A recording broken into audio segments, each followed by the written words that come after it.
Irmãos, vamos abrir a Bíblia em 1 Tessalonicenses, capítulo 5.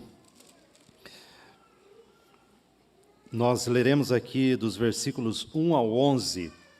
1 Tessalonicenses, capítulo 5, versículos de 1 ao 11.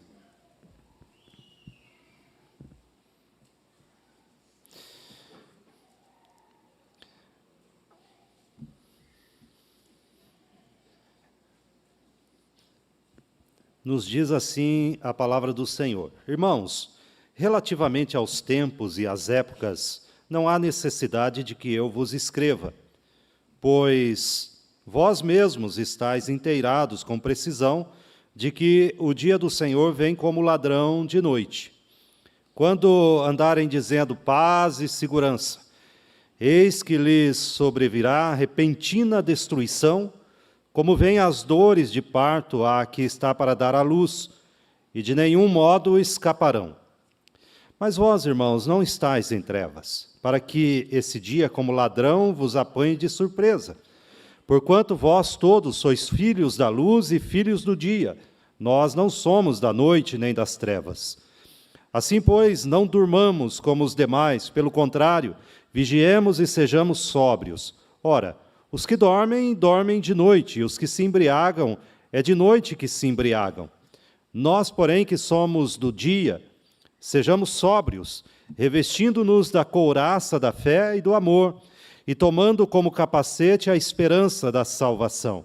Porque Deus não nos destinou para a ira, mas para alcançar a salvação mediante nosso Senhor Jesus Cristo, que morreu por nós, para que quer vigiemos, quer durmamos, vivamos em união com Ele. Consolai-vos, pois, uns aos outros e edificai-vos reciprocamente, como também estáis fazendo. Amém. Vamos orar? Querido Deus, nós lemos aqui a Tua palavra e cremos que ela é a verdade que veio do Senhor. O Senhor mesmo inspirou o Teu servo para que a registrasse e nos mostrasse, Pai, o que deve acontecer. Que o Senhor nos ajude, que o Senhor nos abençoe. Assim nós oramos em nome de Jesus. Amém, Senhor. Muito bem, a gente sabe que a Bíblia fala que Jesus Cristo une, mas Jesus Cristo divide. Por um lado, os que aceitaram Jesus como Senhor e Salvador são unidos a Ele. E como filhos de Deus, somos da família de Deus. Tanto é que as Escrituras nos falam que, finalmente, na vinda do Senhor Jesus, e ele vai falar isso no capítulo 4 aqui de 1 Tessalonicenses, no versículo 17, estaremos para sempre com o Senhor. Ele termina o versículo 17 exatamente com esta frase: o Senhor Jesus unindo finalmente pela sua vinda e para sempre aqueles que pertencem ao Senhor Jesus. Entretanto, a Bíblia também diz que o Senhor Jesus divide. E os evangelhos são claros em dizer que, por causa da fé em Cristo Jesus, há divisão até mesmo dentro da família. Pai contra filho, filho contra pai, nora contra sogra e assim por diante. Mas o nome do Senhor Jesus também é assunto de controvérsia. E quando a gente olha, então, lá em João, capítulo 7, versículo 43, e alguns outros textos de João, João 9, 16, ele vai dizer, então, que houve dissensão entre as pessoas por causa de Jesus. A presença de Jesus, e João registra isso, as palavras de Jesus fizeram com que pessoas, então, entrassem em discussão, dissensão e divisão. E nós vemos exatamente isto que o apóstolo Paulo coloca aqui em relação à vinda de Jesus e à expectativa desta vinda de Cristo. Enquanto no capítulo 4, aqui no final dele, ele registrou, então, com riqueza de detalhes, acerca do que acontecerá naquele dia, e trazendo a esperança aos irmãos ali que viram, então, os seus amigos e parentes partindo, e aquela preocupação em seus corações, o que acontecerá com eles? E eles partiram sem que Cristo estivesse voltado. Onde eles estão? O que aconteceu com eles? Essa preocupação, então, Paulo vai tratar disto, dizendo, não se preocupem, eles já estão com Cristo, e no dia da vinda do nosso Senhor, eles também virão junto com eles. E assim ele explica e dá os detalhes, então, daquele que ele chama o dia do Senhor.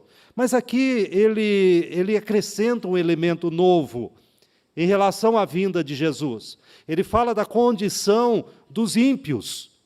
E ele fala, então, dessa expectativa da vinda do Senhor Jesus e o que isso produz no salvo, naquele que já tem Jesus, e o que isto produz também no ímpio, aquele que vive para este mundo, que não se preocupa com estas coisas. Então ele vai falar acerca disso, e ele sempre vai fazer um contraponto aqui nesse texto. Você vai notar, eu quero que a gente fale um pouquinho sobre isso, da vinda de Jesus, a união e a divisão que isso causa, e nós podemos perceber aqui o contraste, o contraponto que ele vai trazer. Olha, isto é característico do ímpio, e isto é característico do salvo, em relação ao mesmo assunto. Tem-se, então, expectativas e reações diferentes. Ele vai falar sobre isso aqui nos 2 primeiros versículos, falando acerca do conhecimento e da ignorância. E ele começa dizendo o seguinte, irmãos, relativamente aos tempos e às épocas, não há necessidade que eu vos escreva, pois vós mesmos estáis inteirados, com precisão, de que o dia do Senhor vem como ladrão de noite. Acerca dos tempos e das épocas, os discípulos já haviam questionado Jesus acerca disto. Senhor, e quantos tempos e as épocas? E nós sabemos que há muita especulação em relação a isso, mas eu quero me ater aqui ao que a palavra de Deus nos diz, e a simplicidade da palavra de Deus, sem entrar, então, aqui em caminhos que não vão levar a lugar algum, em termos de interpretação disto. Mas o que Jesus simplesmente esclarece, Paulo está lembrando a igreja aqui a respeito disto, falando dos tempos e das épocas, nada mais é de que o Senhor Jesus disse, olha, acerca disto, quando ele vai se referir a isso lá em Atos 1:7, acerca disto, não compete a vocês conhecerem acerca de tempos ou épocas. É essa a resposta que Jesus Cristo, então, dá ali aos seus discípulos. Os irmãos lembram, quando Jesus estava tendo aquela última conversa, antes de ser levado ao céu, os discípulos falam, mas Senhor, em relação a isso, ele diz, olha, há outras coisas a se preocuparem. E o Senhor Jesus também já havia orientado acerca disso, lá em Mateus 25, dizendo, olha, acerca daquele dia, daquela hora, ninguém sabe. Nem os anjos sabem. Entretanto, desta forma, então, é inútil a gente seguir por este caminho. E parece que é algo que Paulo já havia orientado a igreja aqui, quando ele diz, irmãos, relativamente aos tempos e às épocas, não há necessidade que eu vos escreva. Não há necessidade. E eu creio também que há uma lição para nós aqui, não só aquela registrada lá em Mateus 24, 36, e outros textos da palavra de Deus, mas aqui também não há necessidade. Ele já havia falado um pouco sobre assuntos que havia discutido com a igreja. Se você voltar aí um capítulo, no capítulo 4, versículo 9, quando ele está falando do amor fraternal, ele diz assim, no tocante ao amor fraternal, não há necessidade que eu vos escreva. Novamente, parece que ele já havia discutido isto com a igreja, orientado, e aqui também, acerca deste assunto, desta dúvida, não paira qualquer dificuldade. Creio que para nós também isto é algo que nós precisamos entender. para nós não há segredo. Nós não precisamos nos preocupar com isto. Entretanto, será como um ladrão da noite. Jesus também usa essa mesma expressão lá em Mateus 24, do ladrão da noite. Ele vai dizer aqui para nós, no versículo 2, pois vós mesmos estáis inteirados. Os irmãos, então, tinham conhecimento acerca disto. Vós estáis inteirados com precisão de que o dia do Senhor vem como o ladrão da noite. Primeiro dia do Senhor, né? Claro, ele está falando da vinda de Jesus. Aquele dia, aquela hora, que ele já explicou, olha, acerca de tempos e épocas, ninguém sabe. Aquele dia, aquela hora, será como o ladrão da noite. Se você voltar e ler a Bíblia lá em Mateus 24, convido você a manter aqui no texto que nós estamos e dar uma olhada no ensino de Jesus, do qual Paulo se baseia, Mateus 24, versículos 42 e 43. Jesus diz assim: portanto, vigiai, porque não sabeis em que dia vem o vosso Senhor, mas considerai isto: se o pai de família soubesse a que hora viria o ladrão, vigiaria e não deixaria que fosse arrombada a sua casa. Certamente, irmãos, Jesus emprega essa imagem, e o apóstolo Paulo aqui também fala sobre ela, né, acerca do proprietário da casa, para não ser pego de surpresa. Veja que o que Paulo está pontuando aqui é que os ímpios não têm este conhecimento. Enquanto os salvos têm esse conhecimento, os ímpios não. Eles não têm isto. O ladrão geralmente encontra as suas vítimas despreparadas. E ele está falando acerca disto. É necessário vigilância, para que este dia não nos apanhe de surpresa. É exatamente isto que Paulo está dizendo aqui a nós. Na sequência dos versículos 3 ao 5, ele vai falar da expectativa e da surpresa. Enquanto dos versículos 1 e 2, ele fala de conhecimento e ignorância, os crentes sabem disso. Eles têm esse conhecimento. Eles estão vigilantes. Os ímpios não. E, consequentemente, agora, os crentes aguardam com expectativa. Eles não sabem o dia. Eles não sabem a hora. Todos aqueles que se arriscaram, então, em marcar determinada data para a vinda de Jesus, falharam. E nós temos aí vários exemplos na história de pessoas, então, num passado distante ou num passado mais recente, disseram, então, que Jesus Cristo voltaria em tal data. Todos eles falharam. Falharam em marcar esta data, porque o Senhor vedou isto aos homens. Entretanto, aqui ele vai trazer para nós que o cristão aguarda a vinda do Senhor com expectativa e não com surpresa.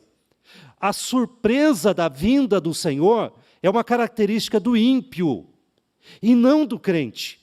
Veja que a partir do versículo 3, o texto vai nos dizer o seguinte: quando andarem dizendo paz e segurança, eis que lhes sobrevirá repentina destruição, como vêm as dores de parto a que está para dar à luz, e de nenhum modo escaparão. Devemos trazer uma atenção aqui interessante, porque ele vai fazer um contraste entre eles, os incrédulos, e vós. Ele vai começar no versículo 4, no versículo 3, dizendo: quando andarem, ou seja, eles andarem dizendo paz e segurança. E no versículo 4 ele faz um contraste. Ele vai dizer: mas vós. Então, eles e vós. Mas vós, irmãos, não estáis em trevas, para que este dia, como ladrão, vos apanhe de surpresa. Nós precisamos entender, a surpresa é uma reação do ímpio. A expectativa é uma reação do crente. O crente, em relação à vinda do Senhor Jesus, é uma expectativa. Como nós ouvimos aqui esta noite, nos cânticos que nós cantamos, Maranata, ora vem, Senhor Jesus.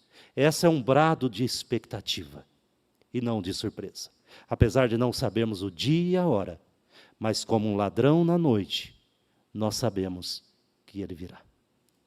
Mas o ímpio não. O ímpio, ele é pego de surpresa e ele está distraído. É interessante que a Bíblia nos traz alguns exemplos, e eu quero que você abra comigo a sua Bíblia, lá em 1 Pedro, capítulo 3, no versículo 20.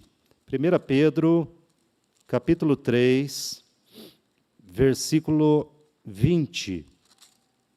Pedro vai abordar esse assunto, ele vai falar sobre isto, e ele diz o seguinte, acompanhe na sua Bíblia, os quais, no outro tempo, foram desobedientes quanto à longanimidade de Deus, aguardava nos dias de Noé, enquanto se preparava a arca, na qual poucos, a saber, 8 pessoas foram salvos através da água. Falando sobre isto, a gente tem um exemplo aqui de Pedro, dizendo que Deus avisou acerca do dilúvio. E ele avisou. E quando a gente lê o texto lá de Gênesis, acerca disto, nós vemos lá, então, Noé anunciando a justiça por 120 anos. Mas o texto destaca aqui em 1 Pedro 3, 20, que apenas 8 pessoas deram, então, ouvidos ao Senhor. E ele vai dizer, olha, enquanto se preparava a arca, na qual poucos, a saber, 8 pessoas foram salvos através da água. Então percebe que também nós temos outro exemplo bíblico, que a Bíblia utiliza como uma ilustração para falar da vinda de Jesus, não só o dilúvio, mas a cidade de Sodoma e Gomorra. Quando então Ló avisa a sua família, dizendo, olha, o Senhor julgou esta cidade, ela está condenada, o Senhor vai destruí-la, saiam correndo dela, deixem a cidade. Mas vemos que apenas Ló e as suas filhas, inicialmente a sua esposa também, mas finalmente o texto diz que o seu coração estava tão apegado àquela cidade que ela então olhou para trás, vendo a se transformar numa estátua de sal. Apenas Ló e suas filhas então foram salvos dali. O Senhor, então a Bíblia usa tudo isto, o próprio dilúvio e a destruição de Sodoma e Gomorra, para pontuar, então, a questão da vinda de Jesus. Veja aí, eu convido vocês, novamente, a abrirem lá em Mateus 24, é esclarecedor para nós, entendemos aqui, então, o que Paulo está dizendo. Mateus 24, versículos 37 ao 39, quando o Senhor Jesus, então, usa desses exemplos, dizendo assim, Mateus 24, vamos ler do 36, quando ele diz assim, mas a respeito daquele dia e hora, ninguém sabe, nem os anjos dos céus, nem o Filho, senão o Pai. Pois assim como foi nos dias de Noé, então ele busca lá este exemplo, Jesus nos traz esse exemplo do dilúvio, também será a vinda do Filho do Homem. Porquanto, assim como nos dias anteriores ao dilúvio, comiam e bebiam, casavam e davam-se em casamento até o dia em que Noé entrou na arca. E não o perceberam, senão quando veio o dilúvio e os levou a todos. Assim será também a vinda do Filho do homem. Jesus também pontua isso lá em Lucas, capítulo 17, falando acerca de Sodoma. Então, veja, o que o texto está nos dizendo aqui é a questão da expectativa e a questão da surpresa. O texto pontua: os cristãos são filhos da luz, e eles não estão no escuro no que se refere àquilo que vai acontecer. Mesmo que nós não saibamos os tempos e as épocas, o dia, mas nós sabemos que o Senhor virá. Isso é expectativa. Os incrédulos, na verdade, ridicularizam a ideia da vinda ou da volta do Senhor Jesus.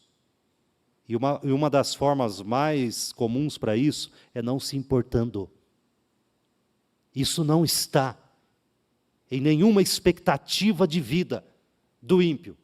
Ele tem expectativa da aposentadoria, da casa na praia, de um salário melhor, de um casamento, de um emprego melhor. Há uma série de expectativas que estão apenas na horizontal desta vida, mas nada além disso. Não há expectativa de vida eterna. Não há expectativa da vinda do Senhor Jesus.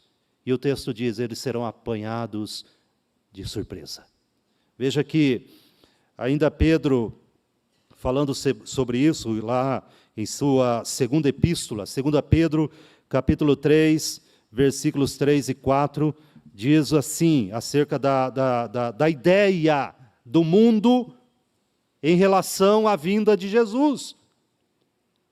E ele vai dizer assim: tendo em conta, antes de tudo, que nos últimos dias virão escarnecedores com os seus escárnios, andando segundo as próprias paixões. Ou seja, eles estão preocupados com as coisas deste mundo.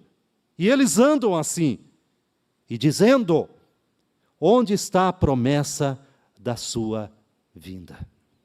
É assim que eles enxergam a vinda do Senhor. Bom, sabemos que mais de 20 séculos se passaram desde que Jesus prometeu que voltaria, e continuamos esperando.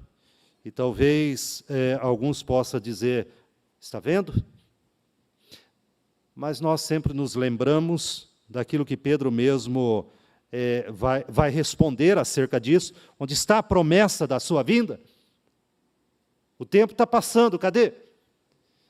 E Pedro, inspirado pelo Espírito Santo de Deus, escreve lá, ainda nesse mesmo capítulo 3, no versículo 8, o texto que nós conhecemos muito bem: pois para o Senhor um dia é como 1000 anos, e 1000 anos como um dia.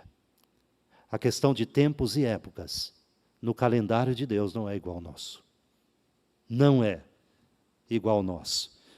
Paulo compara aqui, então, o julgamento vindouro que cairá como surpresa sobre os ímpios, como as dores do parto. Veja aí o versículo 3, quando ele vai dizer assim: quando andarem dizendo paz e segurança, eis que lhes sobrevirá repentina destruição, como vêm as dores de parto. Aqui está para dar à luz, e de nenhum modo escaparão. Os ímpios podem ficar encantados, fascinados com este mundo. E talvez não compreendam que o julgamento de Deus avança rapidamente em direção a eles. Talvez seja aquela imagem que a gente percebe em alguns filmes, quando pessoas despreocupadas estão ali na praia, tomando sol, conversando alegremente, e não percebem, então, o tsunami que se aproxima. E mesmo alertados, alguns ainda insistem em permanecerem ali, porque ali está bom. Nenhum perigo os ameaçou antes. Por que ameaçaria agora? É algo assim que Paulo, então, está trazendo à mente dos nossos irmãos ali, certamente a nós, quando ele diz: olha, quando eles disserem paz e segurança, na verdade é uma falsa ilusão. Eles estão na sua própria ideia de paraíso e de vida, quando repentinamente o Senhor desaba sobre eles. Como a mulher que sofre as dores do parto, e sabe que é inevitável que venha, que esta criança nasça. Assim também Paulo diz que é inevitável que a vinda do Senhor Jesus aconteça e desabe como julgamento sobre os ímpios. Bom, o texto também, além dele pontuar essa questão da vigilância, o crente está vigilante. O ímpio não. O ímpio não. Ele vai trazer também outra ideia e outra imagem no texto para falar de contraste, e ele vai trazer a questão da sobriedade e da embriaguez. O crente é sóbrio. O ímpio é considerado, ilustrado, aqui é uma ilustração que o texto está dando, ele é ilustrado como o ébrio, o embriagado. Então veja, Paulo fala disto aqui a partir do versículo 6, quando diz o seguinte: assim, pois, não durmamos como os demais, pelo contrário, vigiemos e sejamos sóbrios. Ora, os que dormem, dormem de noite, e os que se embriagam, é de noite que se embriagam. Nós, porém, que somos do dia, sejamos sóbrios, revestindo-nos da couraça da fé e do amor, e tomando como capacete a esperança da salvação. Evidentemente que a gente entende o que Paulo está falando aqui acerca da vinda de Jesus. Quando ele vai dizer, olha, vocês são sóbrios. Assim como ele já disse que os crentes são esclarecidos, ele diz isso no versículo 1 e 2, enquanto os ímpios são ignorantes em relação à vinda de Jesus. Ele vai depois pontuar, os crentes têm expectativa e os ímpios surpresa.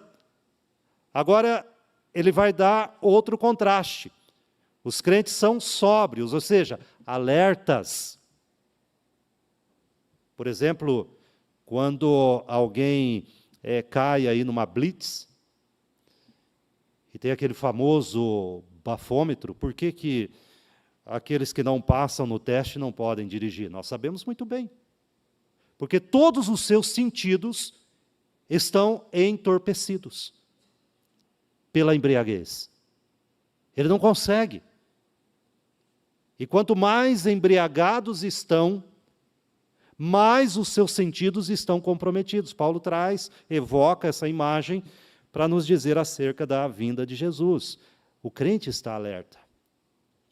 Agora, é claro que nós podemos ver que muitas vezes, mesmo crentes que deveriam estar alertas em relação à vinda de Jesus, começam a viver como ímpio, embriagados por este mundo.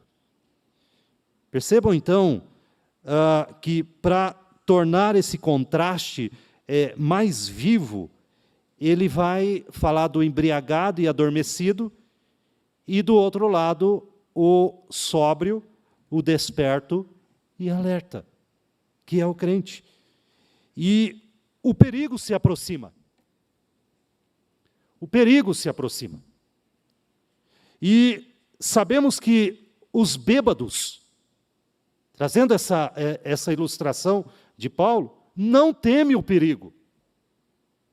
Ele não teme. Ele não teme porque é corajoso. Não. Ele não teme porque ele está entorpecido. Quando você contrasta, então, este mundo, que diz assim, olha, paz e segurança. Se nós tivermos um novo governo, uma nova economia, se eu conseguir um emprego melhor, se eu tiver mais saúde, mais dinheiro, tudo estará bem. E quando ele é confrontado, então, acerca da iminência da volta de Jesus, acerca do perigo que se aproxima daqueles que insistem em fazer deste mundo a sua verdadeira felicidade, daqueles que insistem, então, em viver no pecado, eles, como bêbados corajosos, desafiam o Senhor. E diz, não, eu prefiro o meu paraíso, eu prefiro a minha felicidade de faz de conta. Veja, irmãos, que o texto vai dizer para nós o seguinte: nós somos filhos do dia e não devemos viver como se pertencêssemos à noite ou às trevas. E falando sobre isto, Paulo vai dizer lá em Romanos 13, convida os irmãos que abram a sua Bíblia, permanecendo aqui no texto que nós estamos, mas vamos dar uma passeadinha aqui em Romanos 13, e Paulo fala sobre esse assunto. Ele já havia abordado isso com os irmãos lá de Roma, no capítulo 13 de Romanos, versículos 12 e 13, quando ele diz o seguinte: vai alta a noite e vem chegando o dia. Deixemos, pois, as obras das trevas e revistamo-nos das armas da luz. Andemos dignamente como em pleno dia, não em orgias e bebedices, não em impudicícias, que é a imoralidade, e dissoluções, que é a indecência, não em contendas e ciúmes. Paulo vai dizer, então, da forma que o cristão sóbrio tem que ver este mundo, e tem que viver neste mundo. Ele, então, ouve notícias trágicas, ele, então, percebe a atualidade do seu mundo, mas não perde o ânimo. Por quê? Porque ele tem expectativa da vinda do Senhor Jesus. E Paulo ainda faz mais uma questão aqui que ele levanta.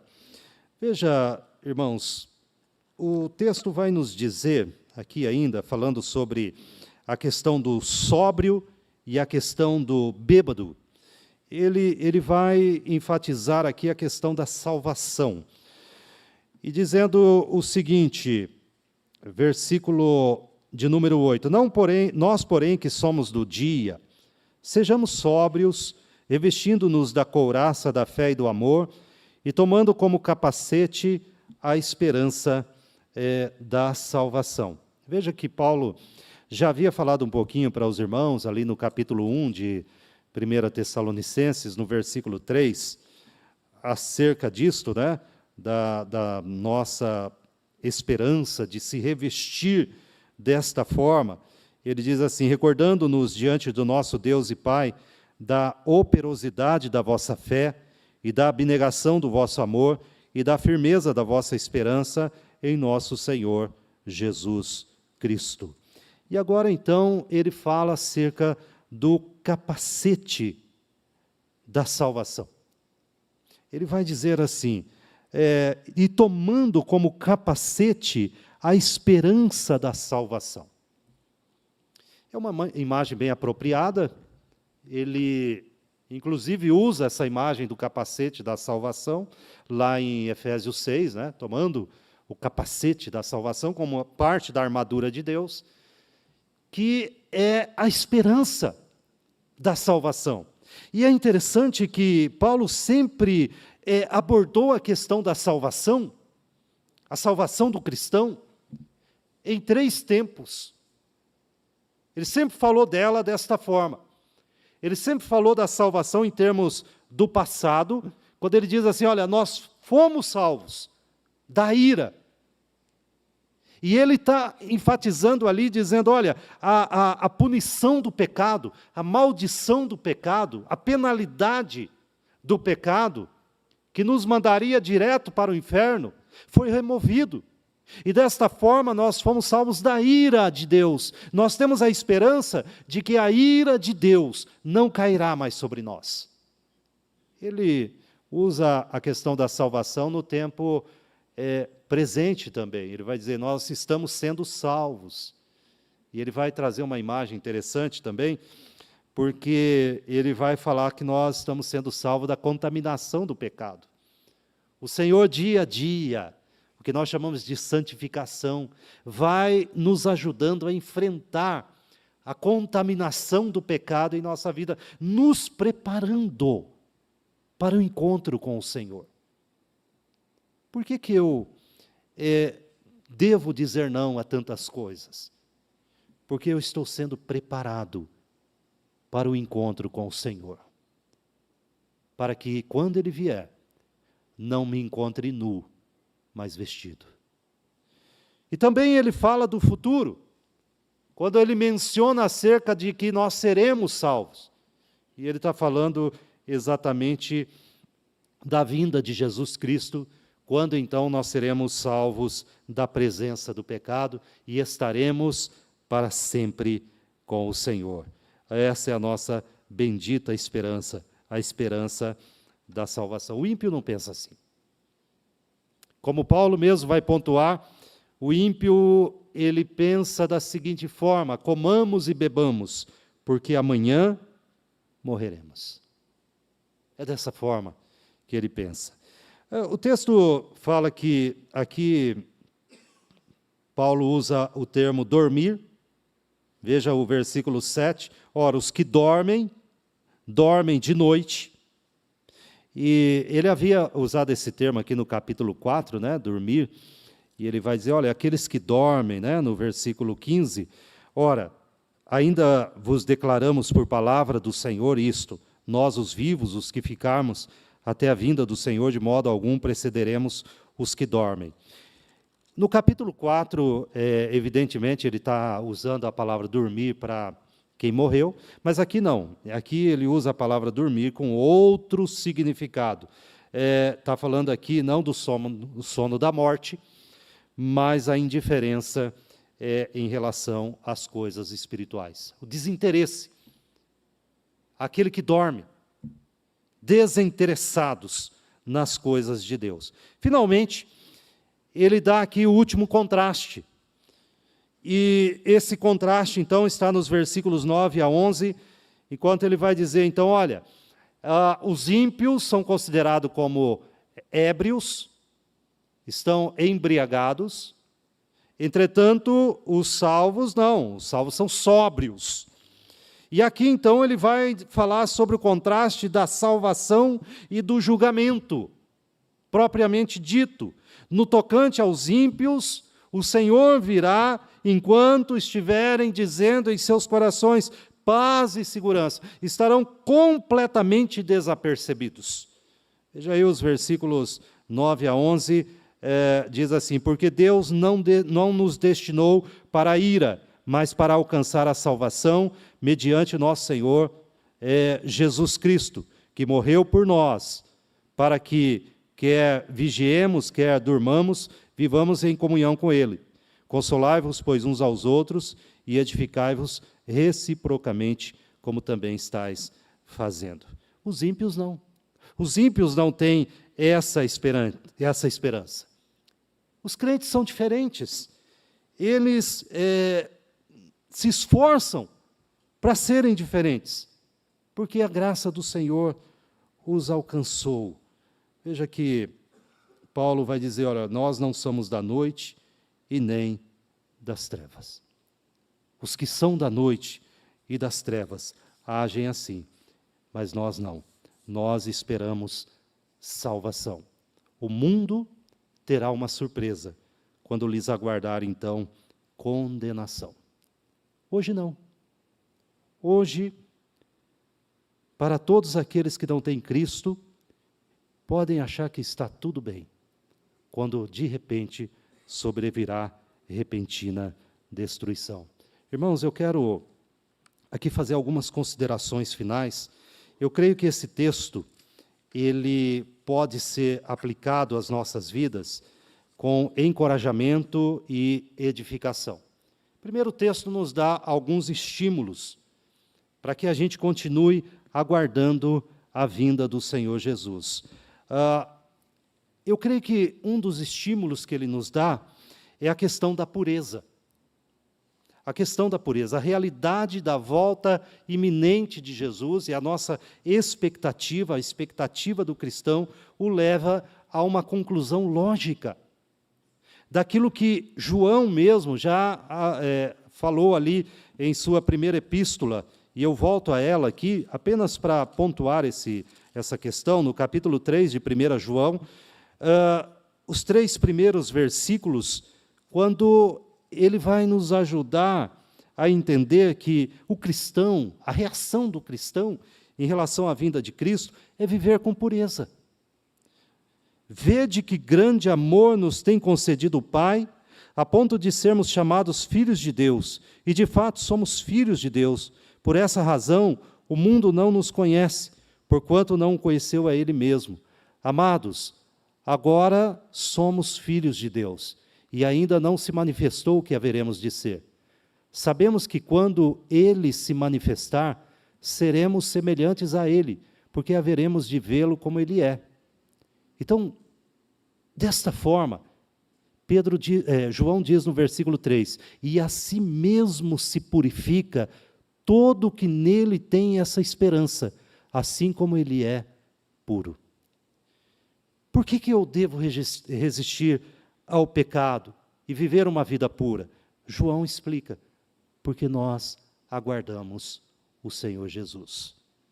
Você sabe que aqueles que dormem, aqueles que são ébrios, espiritualmente falando, eles não têm essa preocupação. O crente que não tem a preocupação da pureza, ou está dormindo como os ímpios, ou ainda não houve uma conversão em seus corações. Porque todo aquele que aguarda e tem expectativa da vinda de Jesus, procura viver em pureza. Eu creio que este é um dos estímulos da expectativa da vinda de Cristo. Mas eu creio que outra é a questão da fidelidade. A fidelidade. Veja, nós tivemos aqui hoje algumas informações acerca de irmãos nossos que estão em obra missionária. E eu creio que a questão da urgência e da fidelidade na pregação da palavra do Senhor é uma característica daquele que vive na expectativa da vinda de Jesus. Ele sabe que Jesus virá, e ele sabe que repentina destruição desabará sobre o ímpio, e ele tem pressa em chamar outros para o arrependimento. Veja que Jesus pontuou sobre isto, e eu convido a igreja a dar uma olhada lá em Lucas, capítulo 12, Lucas 12, a partir do versículo 41, Lucas capítulo 12, versículo 41, quando ele diz o seguinte: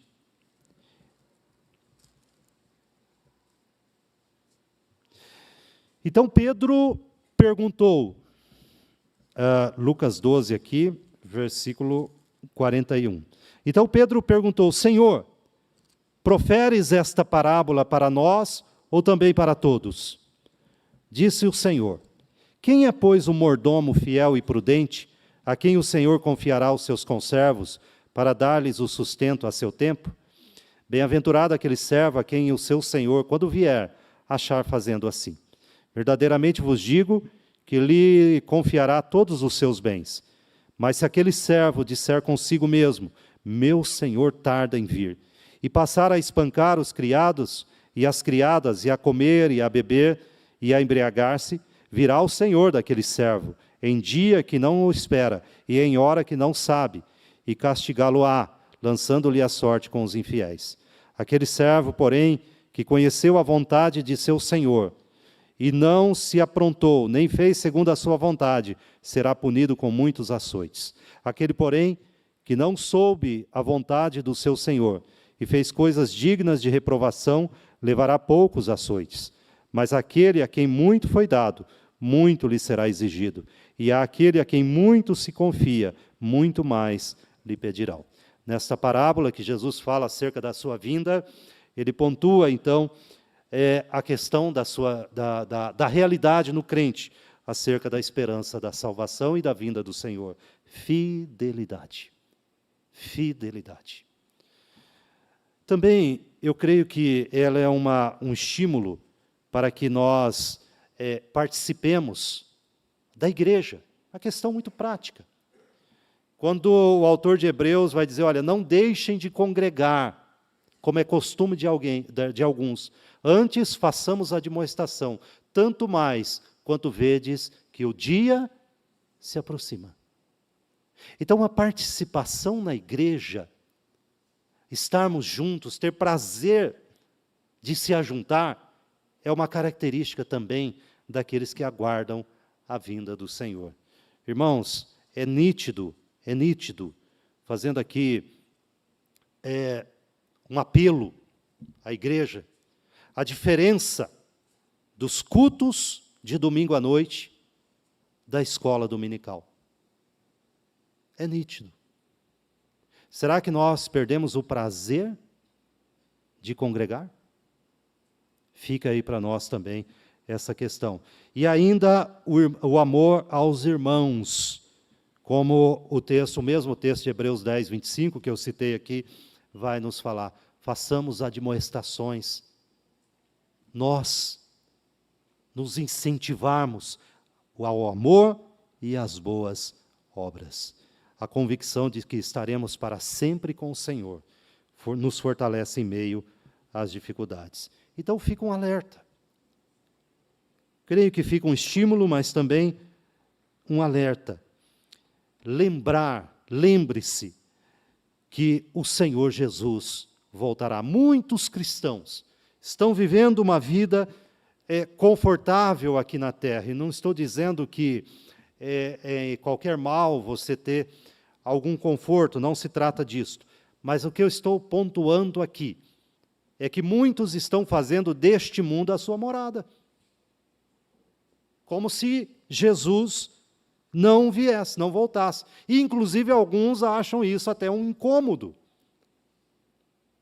Se Jesus voltar, vai azedar tudo, porque agora que eu estou aqui numa posição melhor, né? Quem sabe alguns acabam até imaginando tal coisa. Agora, se você está aqui esta noite, se você entrou aqui esta noite, e ainda não tem Jesus Cristo como seu Senhor e Salvador, há um alerta muito sério acerca da sua vida.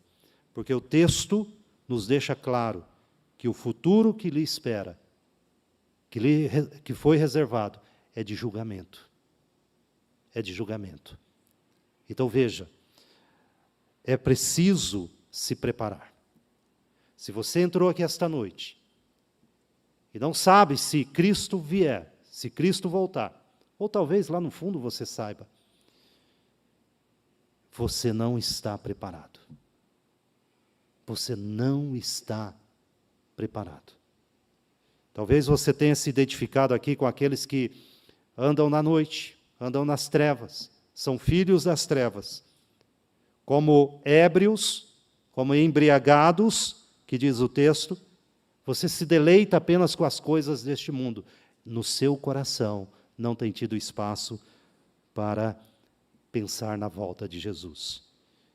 Eu creio que você precisa refletir sobre isso e buscar em Cristo Jesus a esperança da salvação. Lembre-se, o autor de Hebreus, lá em Hebreus 9, 27, nos alerta dizendo: ao homem está ordenado morrerem uma vez só, e depois disto, o juízo. Não espere, não aguarde mais, não ande neste mundo um minuto sequer, sem fazer um pacto, um compromisso com Cristo Jesus. Veja que Paulo vai dizer para nós, e é uma palavra de esperança para você, lá em Romanos capítulo 10, versículo 13, porque todo aquele que invocar o nome do Senhor será salvo.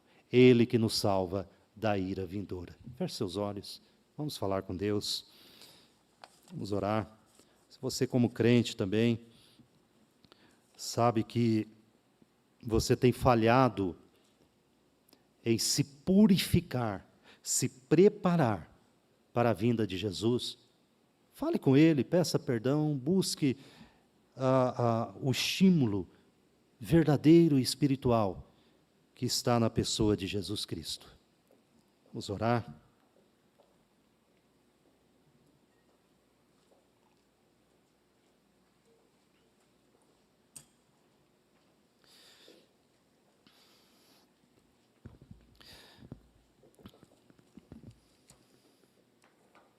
Convido a igreja a se colocar em pé.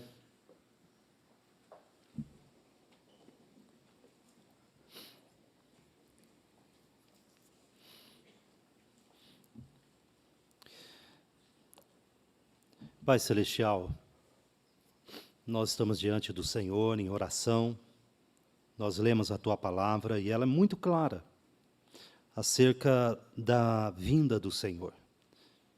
Ela não nos deixa dúvida. E ela não nos deixa dúvida também sobre o comportamento, as reações do que está no nosso coração. Ó Senhor, tenha misericórdia.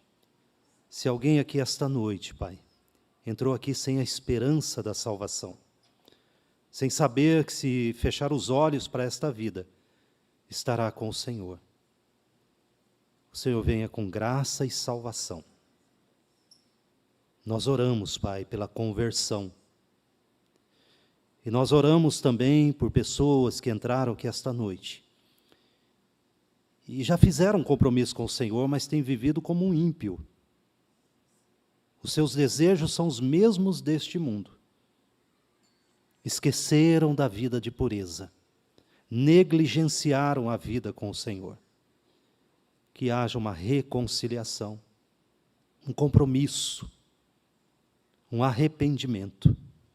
E a todos nós, Pai, nos incentiva a cada dia, nos dê expectativa, nos dê uma plena certeza de que a nossa pátria não está aqui. Nós aguardamos uma pátria celestial. E que, diante das maiores dificuldades que podemos enfrentar, dos dilemas desta vida, das tristezas e angústias, que a certeza da vinda de Jesus console os nossos corações. Ó Senhor, abençoe a Tua igreja, Teu povo.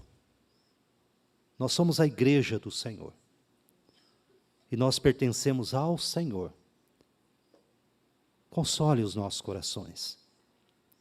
Que a nossa alegria não esteja aqui, mas a nossa verdadeira alegria esteja em Jesus.